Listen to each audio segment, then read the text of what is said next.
जय हिंद। आज के करंट अफेयर्स बड़े इंपॉर्टेंट है, थोड़े हाइलाइट्स देख लेते हैं। ये सारे पॉइंट्स आपको इस साल की जो ब्रिक्स समिट हुई है उसमें सारे के सारे पॉइंट्स याद रखने हैं, ठीक है। फर्स्ट जो है 17 ब्रिक्स कहाँ पे हुई है? कहाँ पे हुई है? ब्राजील में। कहाँ पे हुई है? ब्राजील के रियो डी जेनेरियो में। कहाँ पे? ब्राजील के रियो डी जेनेरियो। ज्यादातर समिट्स ब्राजील में यही होती है, ठीक है। क्राइम रेट भी यहाँ पे बहुत ज्यादा आपको बता दूं। बट रियो डी जेनेरियो में कैपिटल नहीं है ब्राजील, ठीक है। रियो डी जेनेरियो में 2016 में ओलंपिक्स भी हुआ है, ठीक है। 2021 जो अर्थ समिट है, इसका डेडलाइन 2030 है, वो भी रियो समिट में हुई है, रियो डी जेनेरियो में हुआ है। और इस साल इस समिट में जो ब्राजील में हुई है, इंडोनेशिया ने भारत को जो न्यू डेवलपमेंट बैंक ने ज्वाइन किया। क्या ज्वाइन किया है? ब्रिक्स, ठीक है। और इंडिया जो है 2026 में ब्रिक्स समिट करेगा और होस्ट करेगा। और कोलंबिया एंड उज्बेकिस्तान कल पड़ा था, ये न्यू डेवलपमेंट बैंक के क्या बने हैं? मेंबर्स। इससे पहले जो अल्जीरिया बना है, वेरी वेरी इंपॉर्टेंट, अफ्रीकन पहला देश है जो न्यू डेवलपमेंट बैंक का मेंबर बना है। कौन सा? अल्जीरिया, और उसके बाद कोलंबिया, उज्बेकिस्तान। ये तीनों ही याद रखने, सारे पॉइंट्स इंपॉर्टेंट हैं, ठीक है। एक रहेगा, एक आप सबके एग्जाम में जो विद इन 3 या 4 मंथ्स होंगे उनमें रहेगा। फर्स्ट अपॉइंटमेंट्स देखते हैं। ये अपॉइंटमेंट्स हैं रिजर्व बैंक इनोवेशन हब, इनको एज अ सीईओ बनाया गया है रिजर्व बैंक इनोवेशन हब का बेंगलुरु में। इनका नाम है राजेश बंसल। सॉरी, इन्होंने सक्सीड किया है, सरपास किया है राजेश बंसल को, और इनका नाम है साहिल पीनू, ठीक है। अब बेंगलुरु एक स्टेट आई है, दूसरा आया है आरबीआई, ठीक है। पहले बेंगलुरु देख लेते हैं, फिर आरबीआई देखते हैं। बेंगलुरु जो है, बेंगलुरु की कैपिटल है, कर्नाटका की कैपिटल है बेंगलुरु, ठीक है। कर्नाटका की कैपिटल है बेंगलुरु। बेंगलुरु शहर के फाउंडर हैं, कोई बताएगा कौन है? बेंगलुरु शहर के फाउंडर, बेंगलुरु के फाउंडर। इनके नाम पे इंटरनेशनल एयरपोर्ट भी है। इनका केम्पेगौड़ा। कौन है? केम्पेगौड़ा।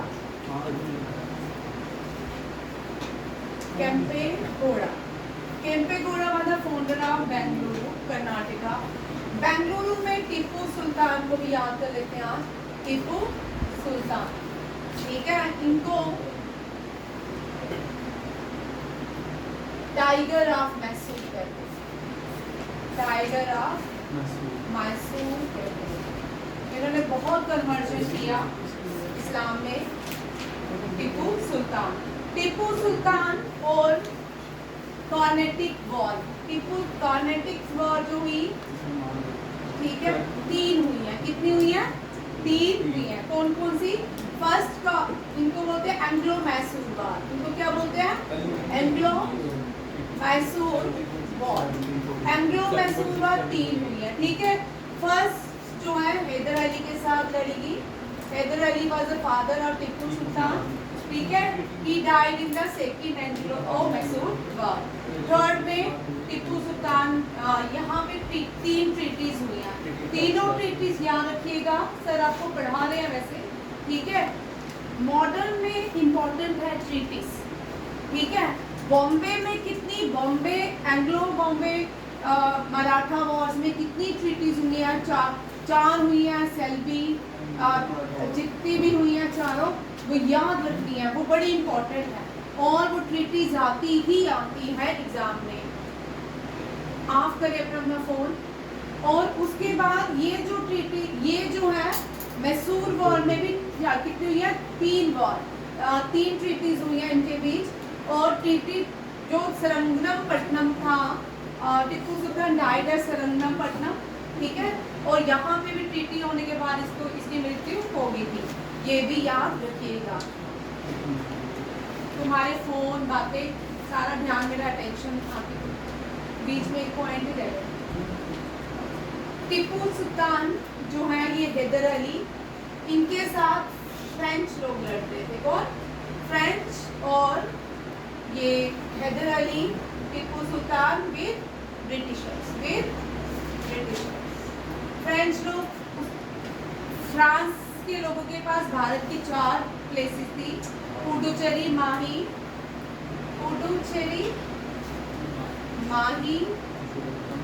कैरिकान और एक और है मसूलीपट्टनम। ठीक है, एक और है, देख लेना, चेक कर लेना। ठीक है, ये चारों जो प्लेसेस थी ये किसके पास थी? फ्रांस के पास। ठीक है, यहाँ पे इनका रूल रहता था ब्रिटिशर, हाँ ब्रिटिशर इनको नहीं छेड़ते थे। और याद रखिएगा जब बेंगलुरु मैसूर एंग्लो मैसूर वॉर हुआ, 3 हुई, ये भी कहाँ पे?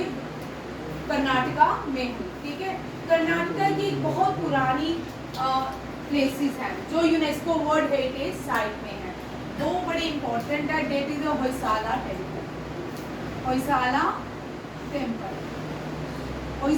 Temple UNESCO 41st heritage site है भारत की, 41st हेरिटेज साइट है इंडिया, होयसाला टेम्पल। ये भी बेंगलुरु में बना है। ठीक है, सोहम जी आप जितनी दिखते हो फिर हो नहीं हो।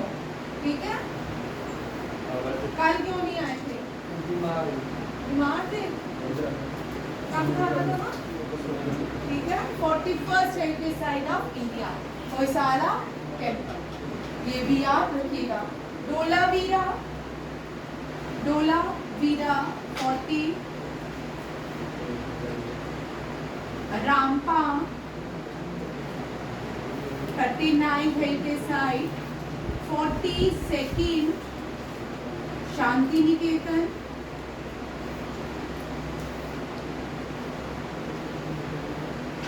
43rd जो है अहोम किंगडम का क्या है? मोरैम ऑफ होम। अहोम्स जो थे 17 टाइम्स इन्होंने मुगल्स को हराया। अहोम किंगडम ये बड़ा ट्राइबल क्या होयसाला भाई क्या बोल शांति निकेतन 41st है। चलो ये 42nd कर लो, शांति निकेतन 41। ठीक है, याद कर लेना, सीरीज में भी आती हैं, पूछ जाती हैं। 41st जो है वो शांति निकेतन है, 42nd होयसाला है। ये यहाँ से 39 से आपको टेबल याद करना। ठीक है, 39 रामपा है, 40 जो है डोलावीरा है, 41 जो है Shanti Niketan, Hoysala 42nd and Ahom kingdom जो है ये सबसे बड़ा ट्राइबल किंगडम था जो रूल करता था इंडिया में। ठीक है, अहोम किंगडम 17 टाइम्स मुगल्स को हराने वाला कौन है? अहोम किंगडम। ये टाइगर ऑफ मैसूर किसको कहते हैं? टीपू सुल्तान को। और मैसूर पैलेस कहाँ पे है? बेंगलुरु में ही है, मैसूर में। और इसी के पास एमजी रोड बड़ी फेमस रोड है यहाँ की। ठीक है, और उसके बाद जब ये हार गए उसके बाद आप लोग के लिए क्वेश्चन, उसके बाद जो मैसूर में फिर से जो हिंदू राजा था जिनको सरपास किया था हैदर अली ने, उनको वापस मैसूर में किया। और आप लोग उसका मुझे नाम बता दो, क्या है? उड़िया फैमिली। चलो देखते हैं। ये तो बेंगलुरु के 5, 6, 7, 8 नाम है निकले। ठीक है, इसको गार्डन सिटी ऑफ इंडिया भी कहते हैं, garden city of India, space city of India, space city of India, science city of India,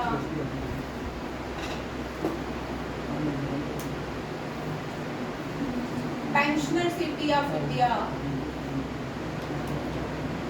जब लोग रिटायर्ड हो जाते हैं सबसे द बेस्ट प्लेस मानते हैं। ठीक है, pensioner city of India, science wifi wifi नहीं बोलेंगे, garden city, space city, science city, pensioner city, और largest air show of the world held in Bengaluru. ठीक है, याला इनका एयरपोर्ट देख लेना, चेक कर लेना, याला इनका एयरपोर्ट का नाम है, चेक कर लो, यही एयरपोर्ट होना चाहिए, बट दिमाग में भी आ ही गया। तो ये लार्जेस्ट डिफेंस एयर शो होता है, दुनिया का सबसे बड़ा डिफेंस एयर शो इंडिया में होता है, जनवरी के पास होता है। हर साल इसका वेन्यू बेंगलोर ही रहता है और इसको होस्ट करते हैं प्राइम मिनिस्टर, डिफेंस मिनिस्टर। और इस साल जो एयर चीफ थे और आर्मी चीफ थे, दोनों ने ही यहाँ पे सुखोई को उड़ाया। ठीक है, एयर चीफ और आर्मी चीफ ने सुखोई को उड़ाया। इसमें मेला लगता है, पूरी दुनिया के एयर शो जो एयरक्राफ्ट आते हैं और यहाँ इसमें एयर शो करते हैं। ये लाहिका एयरपोर्ट के अंदर, ये डिफेंस के अंदर आता है। ठीक है, ये बड़ा इम्पोर्टेंट क्वेश्चन है। बेंगलुरु जो है ये भी यहाँ पे आता है, यहाँ पे जो टेम्परेचर रहता है मॉडरेट रहता है। क्या रहता है? मॉडरेट। और यहाँ पे केरला इसके पास है। साउथ जब मानसून आते हैं भारत में सबसे पहले, वो साउथ वेस्ट मानसून कहलाते हैं। क्या कहलाते हैं? साउथ वेस्ट मानसून कहलाते हैं। ठीक है, और साउथ वेस्ट मानसून पहले केरला में आते हैं, फिर जब वापस जाते हैं मानसून भी वापस जाते हैं सितंबर में, वो उनको हम बोलते हैं साउथ ईस्ट मानसून। क्या बोलते हैं? साउथ ईस्ट मानसून होते हैं। उनको रिट्रीटिंग मानसून भी कहा जाता है, उनको रिट्रीटिंग मानसून भी कहा जाता है। याद रखिएगा, मानसून सबसे पहले साउथ इंडिया में आते हैं, कहाँ पे? केरला में। यहाँ पे 3 तरह के वेरी इंपॉर्टेंट मैंगो शावर होता है जब मानसून आते हैं। मैंगो शावर इस बार बहुत जल्दी हो गया, इस बार वर्ल्ड ने थोड़े से चिंता जताई कि जो मैंगोज हैं समय से पहले राइप हो गए थे, आपको पता है। और मैंगो शावर भी बहुत जल्दी हो गया था। मैंगो शावर केरला में होता है। काल बैसाखी जो है वो इनके नाम है। जैसे अभी हमारे यहाँ पे लू चल रही थी, अब लू नहीं चलती है, अब ह्यूमिडिटी आ गई है। 3 बजे लू चलती है, ये लू है। ठीक है, लू कहाँ पे चलती है? नॉर्थ इंडिया में। कहाँ? North India. क्वेश्चन आता है एनडीए, सीडीएस, ओटीएम में क्वेश्चन बड़ा कॉमन है। और इसी तरह बंगाल में भी चलती है हवाएं। बंगाल में जो गर्म हवाएं चलती हैं उनको काल बैसाखी बोलते हैं। क्या बोलते हैं? काल बैसाखी। और ये जो काल बैसाखी है बंगाल में, कहाँ? वेस्ट बंगाल में। लू यहाँ पे। मैंगो शावर कहाँ पे होता है? केरल में। साथ में मुझे याद आ गया क्वेश्चन, ये भी याद। चिनोक, चिनोक सुना है सबने? चिनोक जो है गर्म हवाएं हैं, क्या होती हैं? वार्म विंड्स होती हैं। ये वार्म विंड्स जो है ये इनको स्नो ईटर भी बोलते हैं। स्नो ईटर ये अमेरिका में चलती है। वहाँ की जब ये चिनोक की हवाएं चलती है, बर्फ सारी पिघल जाती है, क्या बोलते हैं? Snow eater. ये टॉपिक है सैटरडे में, हर सैटरडे टॉपिक आपके क्लियर होंगे या बीच में ही आ जाएंगे। ठीक है, इम्पोर्टेंट है ये सारे एग्जाम में याद करना, चाहे आपका कोई भी एग्जाम है, सैनिक स्कूल से लेके आपके आईएएस तक ये क्वेश्चन रहते हैं। ठीक है, ये क्वेश्चन बड़े ही कॉमन है, आपके नायब तहसीलदार में रहेंगे। नायब तहसीलदार में 100% रहने वाले क्वेश्चन है। ठीक है, आपके जेकेएसएसबी में, एसआई में रहने वाले क्वेश्चन है। एनडीए में तो आते ही आते हैं, वो उनमें तो ज्योग्राफी आनी ही आनी। ठीक है, सीडीएस में भी आएंगे, बट एनडीए के लिए बड़े इंपॉर्टेंट।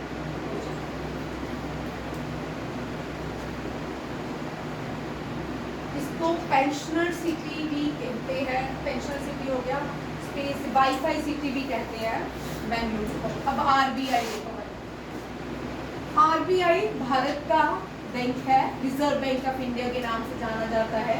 ब्रिटिशर्स ने इसको एस्टैब्लिश किया था 1931 में, अप्रैल 1 1935 पे। ठीक है, और ये जो आरबीआई भारत की करेंसी को पब्लिश करता है। कॉइन्स आरबीआई क्या करता, रिलीज करता, ठीक है। कॉइन्स के लिए अलग से एक बॉडी है। आरबीआई फर्स्ट चैप्टर 1935 में बनाया गया था on the recommendation Hilton young commission. कौन सी कमीशन के अंदर आरबीआई को बनाया गया? हिल्टन यंग कमीशन, ठीक है। Reserve bank 90 bank of Indian act 1934, ये एक स्टैट्यूटरी बॉडी, जब भी स्टैट्यूटरी बॉडी होती है इसका मतलब ये मैंडेटरी होती है, ये गवर्नमेंट ऑफ इंडिया की बॉडी होती है for the bank operation. India was the first British colony और ये पहली ब्रिटिश कॉलोनी थी जिसने अपना बैंक, सेंट्रल बैंक बनाया, जिसने अपना सेंट्रल बैंक बनाया था। सारे पॉइंट याद रखिएगा। आरबीआई सेंट्रल बैंक है इंडिया का। ये 4 जोन्स में आए, दिल्ली, कोलकाता, मद्रास और बॉम्बे, ठीक है। चारों जोन कौन सी है? नॉर्थ में दिल्ली में है, ठीक है। ईस्ट यहाँ पे वेस्ट में ये बॉम्बे में है, साउथ में चेन्नई में है और कोलकाता, ठीक है। वेस्ट ईस्ट में कोलकाता में है। और इसी तरह 4 कोऑर्डिनेटर भी इसी तरह है। एयर जो रेलवे के जोन है ना चारों, वो भी इसी तरह है, ठीक है। रेलवे के जोन भी चारों, रेलवे का northern headquarter new Delhi, southern headquarter Chennai, eastern headquarter Mumbai and western headquarter Mumbai, eastern headquarter Kolkata. Same है, ये चारों कोऑर्डिनेटर्स भी बनाते हैं, चारों जो है मेट्रोपॉलिटन सिटीज भी कहलाती है। आगे आरबीआई के जो हेड होते हैं गवर्नर होते हैं, वो उनका ऑफिस कहाँ पे रहता है? हमेशा मुंबई में रहता है। परमानेंटली शिफ्ट किया 1937, इससे पहले 1937 में ये मुंबई में थे और अब ये कहाँ पे है? पहले कोलकाता में थे, अब इनका मुंबई में हेडक्वार्टर शिफ्ट है। 4 जोनल ऑफिसर है, कोलकाता, मुंबई, दिल्ली एंड चेन्नई। मतलब east west north region as well approximately 22 regional office है भारत में। और इनॉग्रल ऑफिस होल्डर है ब्रिटिश बैंकर, जो पहले आज़ादी के बाद भी, जो पहले आज़ादी के बाद 3-4 चीज़ों में पहले इंडिया नहीं बने, ठीक है। गवर्नर देखिए, आरबीआई के गवर्नर आज़ादी के बाद भारतीय नहीं थे, इनका नाम है सर ऑसबॉर्न स्मिथ। इनको हम सर स्मिथ बोलते हैं, क्या बोलते हैं? सर स्मिथ, ठीक है। और भारत के जो गवर्नर जनरल बने, governor very important for all exam, इसमें 3 क्वेश्चन में सिमिलर उठाऊंगी, ठीक है। आरबीआई के जो बने वो भारतीय नहीं बने, स्मिथ बना, ठीक है। और जो भारत के बने गवर्नर आज़ादी के बाद, जैसे कि गवर्नर जनरल हाईएस्ट पोस्ट मानी जाती थी, ठीक है ना, लॉर्ड माउंटबेटन। वही पाकिस्तान भी आज़ाद हुआ था, जिन्ना बना। कौन बना? और जिन्ना जो था उसको, हाँ, क्योंकि उसको टीबी था तो उसने 1 साल में ही पाकिस्तान बना लिया और वो पाकिस्तान का पहला गवर्नर जनरल बन गया, ठीक है। Governor general Lord Mountbatten. अब क्या हुआ यहाँ पे, इसको हमने बनाया गवर्नर जनरल। फिर जो भारतीय बना, दोनों क्वेश्चन आते हैं भाई, सब में आते हैं। बड़े बच्चे इन क्वेश्चन में कंफ्यूज रहते हैं। जो इंडियन गवर्नर, इंडियन बना, वो फर्स्ट भी था और लास्ट भी था। फर्स्ट भी था और लास्ट भी था, वो था सी राजागोपालाचारी। अब एक और चीज देखो, Indian national Congress, Indian national Congress के फर्स्ट फीमेल प्रेसिडेंट जो बनी वो इंडिया की, ठीक है, एनी बेसेंट। कौन थी? Annie Besant. और जो इंडियन बनी, फर्स्ट इंडियन फीमेल बनी सरोजिनी नायडू। याद रखिएगा, ये क्वेश्चन हमेशा ही कंफ्यूजन क्रिएट करती है एग्जाम में, क्योंकि हम इतने पढ़ चुके होते हैं, कई बार मोस्टली बच्चे कंफ्यूज हो जाते हैं, ठीक है। क्योंकि आपका दिमाग उस टाइम एग्जाम में होता है, तो ये वाला सही है, ये सही है, ये सही है, कई बार मोस्टली बच्चे गलत कराते हैं इस क्वेश्चन, ठीक है। ये दोनों क्वेश्चन हमेशा ही मैंने बच्चों को देखा है गलत कराते हैं जल्दी नहीं। कई बार तो कई बच्चे क्वेश्चन ही नहीं पढ़ते, ये 3-4 बार बच्चों के साथ हो चुका है। कई बार ऐसे क्वेश्चन बच्चे हैं कि क्वेश्चन ही नहीं पढ़ते, क्वेश्चन पढ़े बिना टिक कर देते हैं। जब यहाँ पेपर दिखाते हैं मुझे बोलते हैं इसका आंसर ये है ना, ये मुझे आता था, ये 100% वाला था, मैं टिक कर दिया। ये इसके जब मैं आंसर देखती हूँ तो मैंने हमेशा देखा है इस क्वेश्चन में हमेशा बच्चों ने गड़बड़ की है। ठीक है, जो गड़बड़ वाले आपको मैं लिख देती हूँ कि पहले पढ़ के करें। ये सीडी देशमुख जो है ये पहले भारतीय बने और इनके नाम पे चर्च गेट जो मुंबई में है रीनेम एज, ये भी करंट अफेयर का ही question, rename as CD Deshmukh. याद रखिएगा चर्च गेट को अब चर्च गेट नहीं बोलते हैं, क्या बोलते हैं? C D Deshmukh gate. अब न्यू अपॉइंटमेंट्स देखिए जो अभी रिसेंटली हुई है। ये पहली वुमेन है अफ्रीकन जो इंटरनेशनल ओलंपिक कमेटी में member, lead the international Olympic committee. अब देखिए कल मैंने आपको हेडक्वार्टर्स करवाए थे इंटरनेशनल ऑर्गेनाइजेशन के। अब यहाँ पे देखिए स्पोर्ट्स के भी अपने अपने ऑर्गेनाइजेशन के हेडक्वार्टर होते हैं। अब मैं वो स्पोर्ट्स लिखूंगी जिन सब का हेडक्वार्टर लुज़ेनिया स्विट्जरलैंड में है। ठीक है, लुज़ेनिया स्विट्जरलैंड में। ये भी टॉपिक आपका खत्म, स्पोर्ट्स का आंसर सारा टॉपिक खत्म हो गया आपका। ठीक है, जो मेजर था IOC Lausanne Switzerland, table tennis Lausanne Switzerland, boxing Lausanne Switzerland, hockey, lawn tennis सबका कहाँ पे है? लुज़ेनिया स्विट्जरलैंड। रेसलिंग इन सबका हेडक्वार्टर लुज़ेनिया स्विट्जरलैंड के अंदर है। और भी गोल्फ ये भी, और फीफा का नहीं। आप देखो कौन से नहीं है जो लुज़ेनिया स्विट्जरलैंड में नहीं है। ठीक है, हाँ इस पे लिखते हैं आर्चरी। और क्या है? Archery, cycling. ठीक है, क्या वो जो कॉमन गेम है उनके लिए।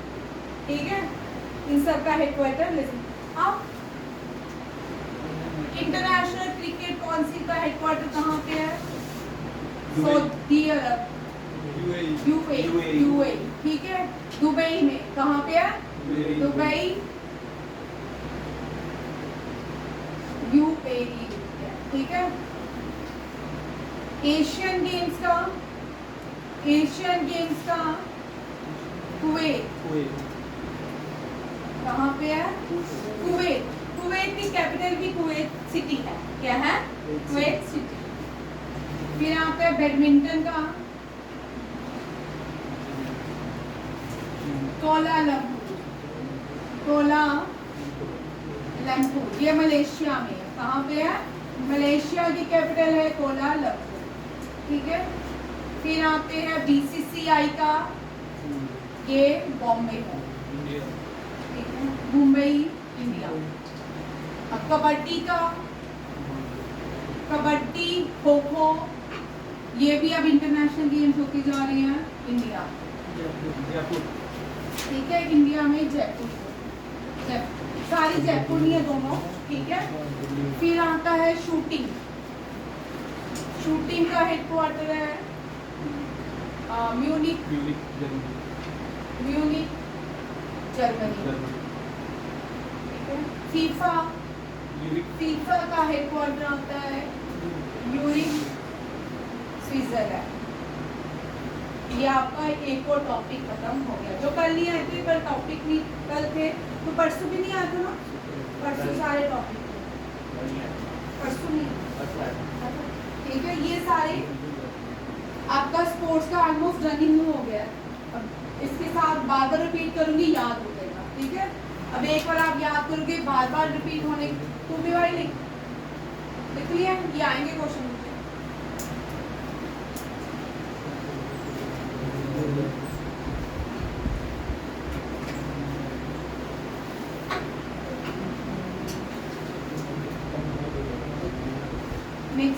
क्वेश्चन, अभी तो अवार्ड्स में ही चल रहे हैं। प्रयाग जैन जो है, इनको रिसर्च रॉका न्यू चीफ अपॉइंट किया गया है। साहिल कीनी अभी हमने पढ़ लिया, रिजर्व बैंक इनोवेशन का हेड बनाया गया है। अमिताभ कांत को अगेन इंडिगो का non executive director appoint. Amitabh Kant बहुत इंपॉर्टेंट है, देखिए क्या रंग लाते हैं अभी ये रिसेंटली, आगे चल के वॉच ही कर सकते हैं हम इनको, ठीक है। इनकी पॉलिसीज बहुत खतरनाक है। Keshavan Ramachandran RBI executive director. RBI के चीफ जो है कौन है? आरबीआई के गवर्नर कौन है? संजय मल्होत्रा। संजय मल्होत्रा, ठीक है, आरबीआई के गवर्नर है, लिख लो, ठीक है। सुधांशु मित्तल जो अपॉइंट किए गए kho kho federation of India के प्रेसिडेंट, रीइलेक्ट हुए हैं सुधांशु मित्तल। नव्या वैष्णवी सोलंकी, ये पहली वुमेन बनी है नेवी से जो प्रेसिडेंट के लिए अपॉइंट किए गया at the camp.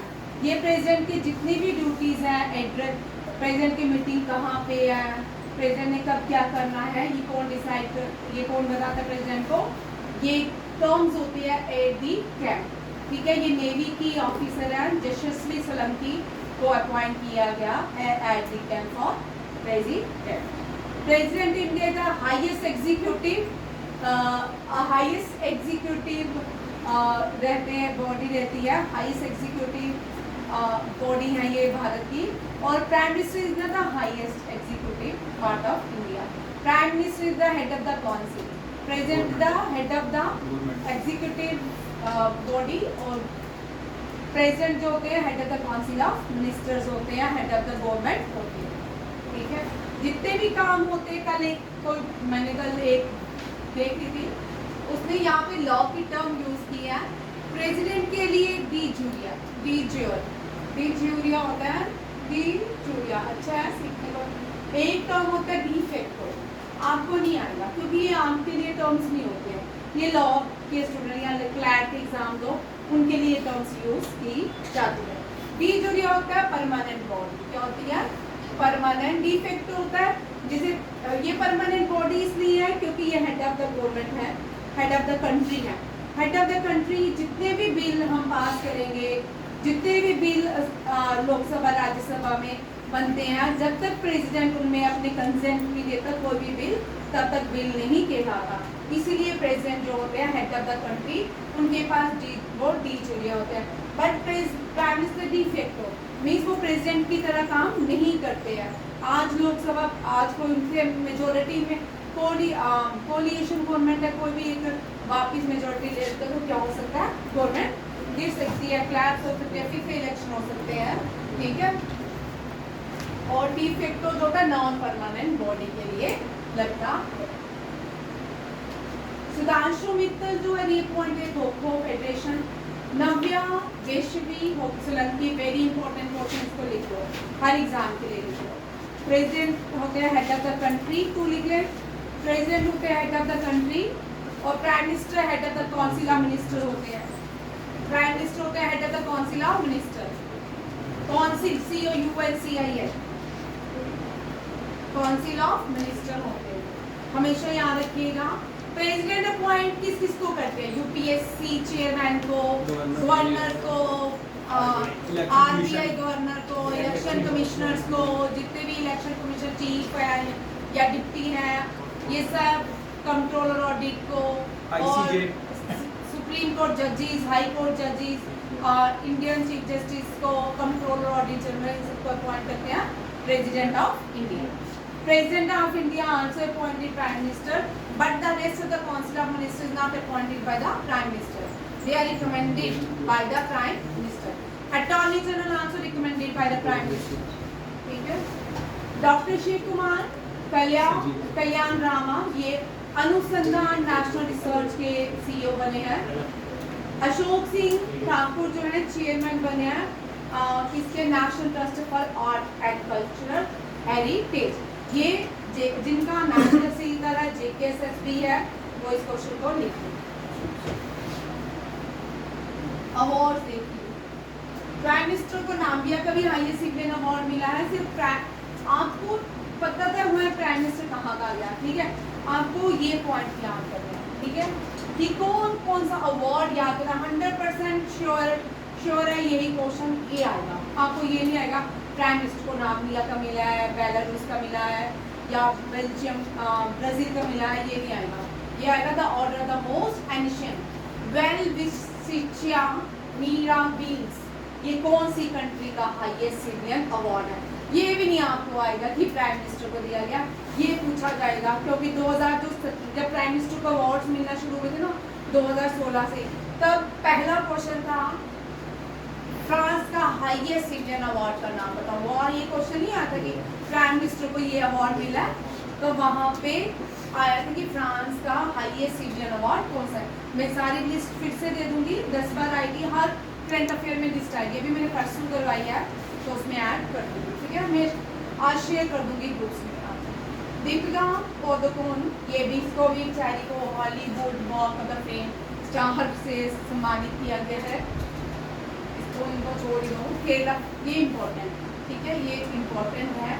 Fishery department excellent award जो है कासरगोड डिस्ट्रिक्ट है केरला की, उसको दिया गया। केरला जो है गॉड जोन कंट्री के नाम से जानी जाती है। इंडिया में गॉड जोन स्टेट कौन सी है? केरला। बोलते हैं कि जो परशुराम था, परशुराम आप सबको पता होगा जिसने वध किया बड़े सारे शक्तियों का, परशुराम के बाले जो उनका इंस्ट्रूमेंट था, परशुराम के उन बाले से उस कंट्री को बनाया गया है। परसा जो भी इंस्ट्रूमेंट का नाम मुझे नहीं पता, परसा हो रहा है, ठीक है। उस इंस्ट्रूमेंट को फेंकने के बाद बोलते कि गॉड जोन कंट्री बनाई। केरला वैसे भी इम्पोर्टेंट है, ये पहली भारत की लिटरेट स्टेट है, सबसे पढ़े लिखे, सेंसस में सबसे पढ़े लिखी लिटरेट स्टेट कौन सी है? केरला। केरला में पहला भारत का सोलर एयरपोर्ट है कोची में। केरला जो है पोर्टुगीज जो है सबसे पहले केरला में पहुंचे, कोझिकोड में, कैलिकट के अंदर। फिर पहला ट्रेड तो यहीं से शुरू हो गया। यहाँ के राजा ने जम्बोरिया ने अपनी बहन की शादी में बॉम्बे गिफ्ट कर दिया पोर्टुगीज को, ठीक है। केरला जो है बड़ी सारी स्टेट, केरला में अभी इम्पोर्टेंट जो है F-35 लैंड किया हुआ है, जो भारत ने लिया ही नहीं। फर्स्ट पेपरलेस कोड भी केरला में है, ठीक है। और केरला बड़ी सारी चीज़ों में अभी आगे है, ठीक है। लास्ट ईयर केरला में बहुत बड़ा फ्लड आया था। ऑफ बात करेंगे ऑनलाइन। तमिल विकी सुरन अवार्ड ये दिया गया है वेदाचलम को। वेदाचलम जो है आर्कियोलॉजिस्ट हैं, ठीक है, इनको तमिल विकी सुरन अवार्ड दिया गया है। बहुत सारे अवार्ड्स आते हैं, सारे अवार्ड्स हमने नहीं करने हैं, ठीक है। मैं आपको बताऊंगी जो इम्पोर्टेंट है, जैसे सरस्वती सम्मान करना है, ज्ञानपीठ सम्मान करना है, जनपीठ करना है, साहित्य एकेडमिक्स अवार्ड्स करने हैं। ये भी एक लिस्ट दूंगी, क्योंकि सब लोग हम अपने अपने वो बनाते रहते हैं क्या, जैसे ये तमिल सम्मान करना है, महाराष्ट्र सम्मान करना है, कुछ कुछ जो है वो करते हैं, सारे नहीं करें। जो नेशनल अवार्ड या जो गवर्नमेंट ऑफ इंडिया देती है वो सारे करने हैं, ठीक है। शरण कुमार लिम्बाली मराठी राइटर है, इनको भी चूज किया गया, वेरी इंपॉर्टेंट है, ये लिटरेरी क्रिटिक्स के लिए चूज किया गया है। चिंता रविंद्रम अवार्ड, ठीक है, चिंता रविंद्रम अवार्ड इनको दिया गया है। अवार्ड से जब भी क्वेश्चन आता है थोड़ा टफ होता है, ठीक है। वैसे आता, जब भी आपको आएगा एग्जाम में आपको आता होगा, क्योंकि हम इतने अवार्ड पेपर के पास कर लेते हैं। ये कंट्री है बुल्गारिया। बुल्गारिया में आपको पता है जो लास्ट भारत की तरफ से विजिट किया था वो वीवी गिरी थे। वो कौन थे? वीवी गिरी। वीवी गिरी वो प्राइम मिनिस्टर थे जो डॉक्टर जाकिर हुसैन की डेथ के बाद अपॉइंट हुए थे एज अ प्रेसिडेंट, ठीक है। Doctor Zakir Hussain first Muslim president of India थे और first president who died in office, ये भी याद रखिएगा। उसके बाद जो प्रेसिडेंट अपॉइंट हुए थे वो वीवी गिरी थे। वीवी गिरी ने बुल्गारिया में विजिट किया। सिर्फ इंदिरा गांधी ऐसी प्राइम मिनिस्टर है जिसने 2 बार बुल्गारिया में विजिट किया, और डॉक्टर एस राधाकृष्णन ने भी बुल्गारिया में विजिट किया।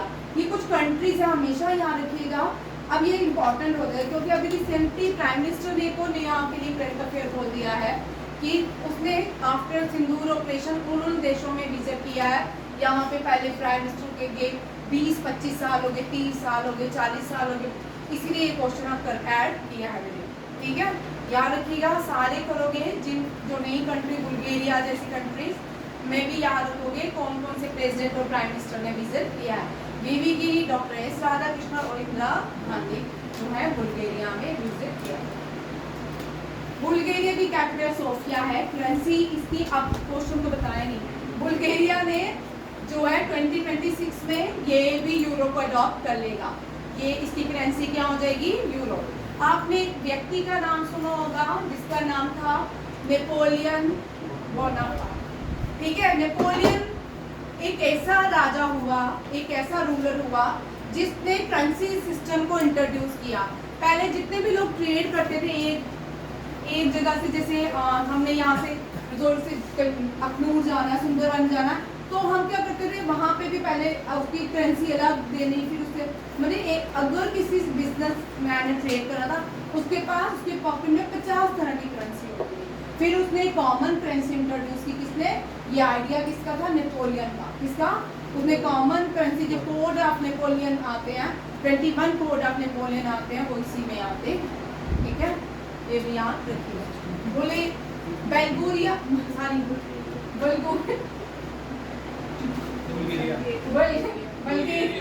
बुल्गारिया जो है साउथ ईस्टर्न यूरोप में है, शेयर करते हैं Romania, Serbia, North Macedonia, Greece, Turkey के साथ। ईस्टर्न में इसके ब्लैक सी है। ठीक है, ये भी यहाँ रखिएगा। इस तरह के क्वेश्चन जिनके बड़े लेवल के रहते हैं ये मैं साथ में ही करती हूँ। ठीक है, इंटरनेशनल भी और नेशनल भी स्टेज के बाई एक और आगे कंपनी आपको याद करनी चाहिए। इस तरह की कंपनी आप सब के लिए छोटी सर याद करनी है, बाकी जिनका बैंकिंग तो होता है उन्होंने बड़ा याद किया। ठीक है, नवीदिया, हाँ एनवीडिया होते हैं। एनवीडिया जो है 4 ट्रिलियन डॉलर जो है एक्सीड कर चुकी है कंपनी। ये एआई चिप बनाती है कंपनी। ये कंपनी बनाई गई थी 1997 में शायद। ठीक है, और इसने अचीवमेंट इसकी क्या है, जितनी एप्पल वगैरह वहाँ अमेरिकन कंपनी है, जितनी उनका मार्केट में वैल्यू है उसके इक्वल टू हो गई है। ठीक है, मैंने इसके बारे में लिखा है। एनवीडिया जो है multinational corporation and technology company America की, हेडक्वार्टर इसका कैलिफोर्निया है और इनकॉर्पोरेट हुआ डेलावर याद रखिएगा। डेलावर जो है ये जो बाइडेन का घर है। जो बाइडेन ने जो लास्ट मीटिंग की थी किसकी, क्वाड ग्रुप की, ये होम टाउन है डेलावर जो बाइडेन का, याद रखिएगा। यहाँ पे मीटिंग होगी। फाउंडेड इन 1923 में, और जेनसेन होंग ने इसको फाउंड किया था, प्रेसिडेंट एंड सीईओ है। क्रिस मेला चाउस्काई एंड क्यूटिस प्रीम। ठीक है, इनके नाम बड़े सही होते हैं। तमिल नाम और इंग्लिश ये वाले जो मुश्किल, ये तो फिर भी ठीक है, रशियन नाम से ही होते हैं। रशियन नाम तो प्रोनाउंसिएशन से ही बाहर चल जाते हैं। ठीक है, इनका नाम है क्रिस मेला टॉस्कर। ठीक है, क्रिस मेला टॉस्कर। नेक्स्ट, इंडिया ने एक कंट्री को बोला है कि वो उसके साथ ट्रेड करेगा 20 बिलियन डॉलर्स में बाय 2030 तक। ये कंट्री है ब्राजील। ब्राजील के साथ भारत 20 बिलियन डॉलर का ट्रेड टारगेट सेट कर रहा है, और ये कहा है प्राइम मिनिस्टर नरेंद्र मोदी ने। ठीक है, 2.2 billion to 20 billion dollar in the next 5 years. यहाँ पे क्वेश्चन में डेडलाइंस आएगी। ठीक है, डेडलाइन पूछी जाती है। इस तरह डेडलाइन वाले क्वेश्चन आपको बैंकिंग में रहते हैं, बट टेस्ट आते हैं आपको सीधा क्वेश्चन देगा। ठीक है, आपको भी, क्योंकि एनडीए आपको भी ये क्वेश्चन रहते हैं। ठीक है, इकोनॉमिक्स के क्वेश्चन आते ही आते हैं एनडीए में, और सीडीएस में भी, ओटीए में भी। तो इकोनॉमिक्स के क्वेश्चन कोई भी नहीं छोड़ना, लिखो भाई ये वाले क्वेश्चन, नंबर नींद से बाहर आओ पर। ठीक है, युवराज ये लिखा कर एनडीए वाले सारे इकोनॉमिक्स के क्वेश्चन लिखा करें, क्योंकि इस पैटर्न में देखो इकोनॉमिक्स के क्वेश्चन आने ही आने हैं, 2-3 तो आते ही हैं आजकल। 2019 सबसे टफ पेपर था एनडीए का।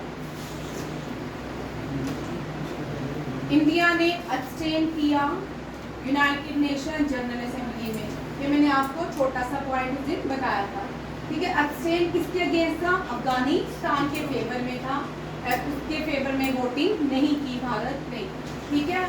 द वोट वाज 116, कितने फेवर में थे? 16। 2 कंट्रीज जो हैं जिन्होंने क्लोज डे लाए वो यूनाइटेड नेशन और इजराइल, ठीक है। अपोज कितने लोगों ने एब्सटेन किया? कितनी कंट्रीज ने? 12 कंट्रीज ने, including Russia, China, India, Iran. मैं कब आपको तालिबान 2021 से अफगानिस्तान में रूल कर रहा है, तो बार बार मैं बोल रही हूँ यूएसए ने अपनी जितनी भी फोर्सेस थी वहाँ से हटा दी, अपने वेपन्स भी वहाँ छोड़ के आ गए, ठीक है। कोई कंट्री अपने वेपन्स क्यों छोड़ेगा? सबसे पहले इम्पोर्टेंट क्वेश्चन बनता है, कोई कंट्री अपने वेपन्स क्यों छोड़ेगा? अगर इतनी ताकतवर फोर्स है तो वो क्यों छोड़ के आएगी, ठीक है। वो तालिबान से क्यों डर के भागी, ठीक है। और ये जो कंट्री आपको पता है यूएन पे भारत की पीस कीपिंग में नेपाल की सबसे ज़्यादा आर्मी इंडियन आर्मी है और उसके बाद भारत की है, ठीक है। अब भारत भी इस पे भी अभी करेंट क्वेश्चन आने वाला है, ठीक है। यूएसए खुद क्या करता है तो इंडिया और नेपाल की आर्मी वहाँ क्यों, नाम किसको होता है? यूएन पीस, ठीक है। काम कौन कर रहा है? नेपाल और इंडिया। हाँ समझ, मर कौन रहे हैं? नेपाली और इंडियंस। जितने भी सीरिया वगैरह में लगाई जाती हैं ये भी लोग, ये भी बड़े इंपॉर्टेंट क्वेश्चन है, ठीक है। अभी ये इस पे भी होने वाला है धमाका, अभी 5-6 दिन के बाद आप सुनोगे। सीरिया में यूएन पीस कीपिंग में इंडिया ने एक एक्शन इनमें भी लिया थोड़ा, आओ आप भी थोड़े अपने। और यूएन में आपको पता है इंडिया हर साल अपनी पेमेंट दे, जैसे हम कमेटीज डालते हैं ना, ये मेंबरशिप वैसे होती है कि हम हर साल पैसे देते हैं मेंबरशिप्स के लिए। ऐसा नहीं है कि आपको लोन दे रहे हैं, आप लोन ले रहे हो इनसे, ऐसा नहीं है। आप हर साल यहाँ पे पेमेंट करते हो मेंबरशिप की, तो पेमेंट के बाद आप लोन लेते हो, ठीक है। खुद यूएसए, यूके, चाइना पेमेंट ही नहीं करते। हाँ, अब आप चेक कर लीजिएगा कौन कौन से देश है जो यूएन के लिए पेमेंट ही नहीं करते, ठीक है। यहाँ पे अफगानिस्तान में आपने देखा ना तो रशिया बोला ना चाइना बोला, कोर्ट में रहे, ठीक है। अफगानिस्तान में जो तालिबान कर रहा था एशिया की कंट्रीज ने कोई एक्शन नहीं लिया, अगेंस्ट ही नहीं बोला एशिया के लोगों ने। मेजर जो था रशिया, चाइना और इंडिया। अब इंडिया जो है यहाँ पे फेवर भी, क्योंकि इंडिया का बहुत सारा पैसा अफगानिस्तान में लगा हुआ है, बहुत सारे प्रोजेक्ट है हमारे यहाँ पे। जब तालिबान ने ऑक्युपाई किया ना उससे पहले के हमारे बहुत सारे प्रोजेक्ट है, पैसे हैं। अफगानिस्तान को इस्टेब्लिश करने में इंडिया बहुत काम कर रहा है कि ये फिर से इस्टेब्लिश हो, फिर से अपने पैरों में खड़ा हो, फिर से ये अच्छा देश बन के, और जहाँ पे जितनी एजुकेशन होगी वो देश में आपको बोला कि उतना ही समृद्ध होता जाएगा। अब धीरे धीरे ही काम होगा, लोगों को बदलने के लिए बहुत टाइम लगता है, ठीक है। 193 कंट्रीज थी यूएन असेंबली में, जिसमें से 12 एब्सटेन रही, 2 ने वोटिंग किया, 116 फेवर में रहे।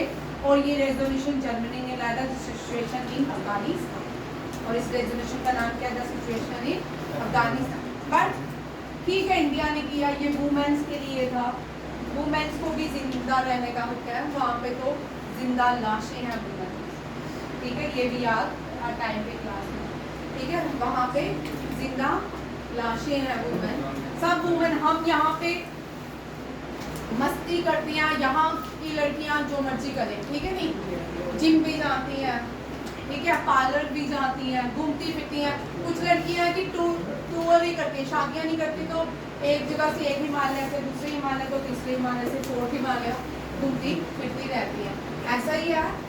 तो सच बोल रही हूँ, आजकल वुमेन कौन सी शादियाँ करें, लड़कियाँ कौन सी शादी कर रही हैं, लड़के में हमें पेरेंट्स बोलते हैं हमें शादी नहीं। आप अपने क्लोज रिश्तेदारों में देखो कि बड़ी सारी लड़कियाँ जो हैं वो शादियाँ नहीं कर रही हैं, ठीक है। और इसी के साथ क्लास खत्म। जय हिंद, जय भारत।